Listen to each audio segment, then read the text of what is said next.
Okay, so I'm Clara, and I'd like to do a little experiment with you. Who's the first redheaded movie character you can think of? Can you even think of one? Ron Weasley, Harry Potter. Ariel. Chucky. Ron Weasley. Ron Weasley. Emma Stone in Easy A. Ariel. Ron Weasley. Ariel.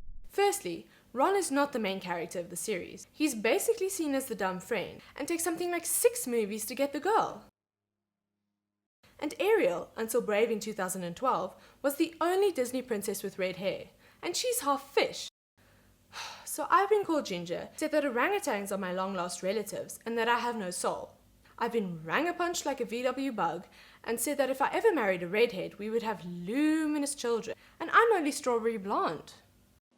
I mean, yes, we've made strides like Ireland having a festival just for redheads every year, but this blatant hatred goes way back. Even in the Irish culture that now celebrates the fact that they have the highest concentration of redheads in the world, this phenomenon was rumoured to have been a result of inbreeding. Redheads are only 2 to 3% of the world's population, but no, we are not on the endangered species list.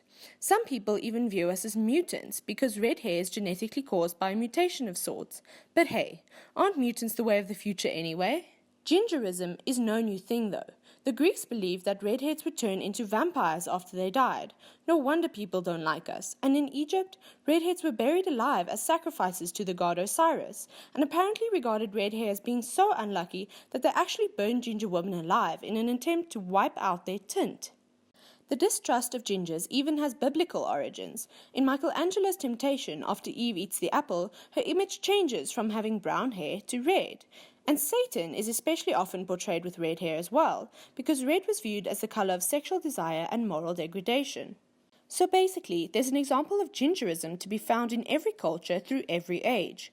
During the European witch hunts, many women were burnt at the stake as witches merely because they had red hair.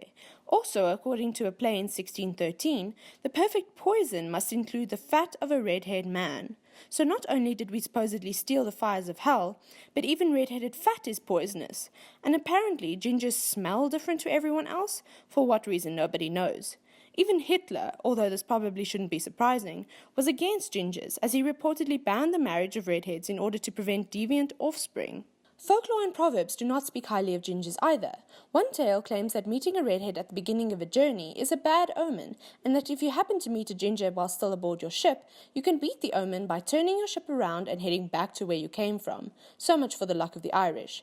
Even Aristotle proudly shared his belief that redheads were emotionally unhousebroken. Who even knows what that means? Redheads don't have it easy in today's world either. For example, one of the world's largest sperm banks doesn't accept donations from redhead men, because sadly, apparently there's no demand. No wonder people think we'll be extinct in 1 century. And in 2003, a man was actually stabbed after having an argument about his hair color.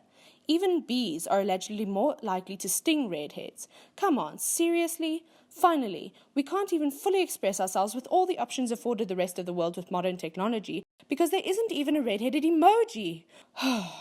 So basically, no one likes us, they never have, and probably never will. Just one last thing. Have a listen to Urban Dictionary's definition of gingers, which in my opinion is the most accurate one I've found.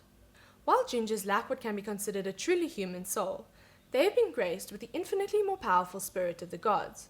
So somewhere buried deep in other people's subconscious is the knowledge that they will never live up to the glory and power of their ginger counterparts, and thus they beat down and attempt to humiliate them into submission. But there will come a time when gingers will rise up and right all wrongs in the world, and bring peace and harmony to all.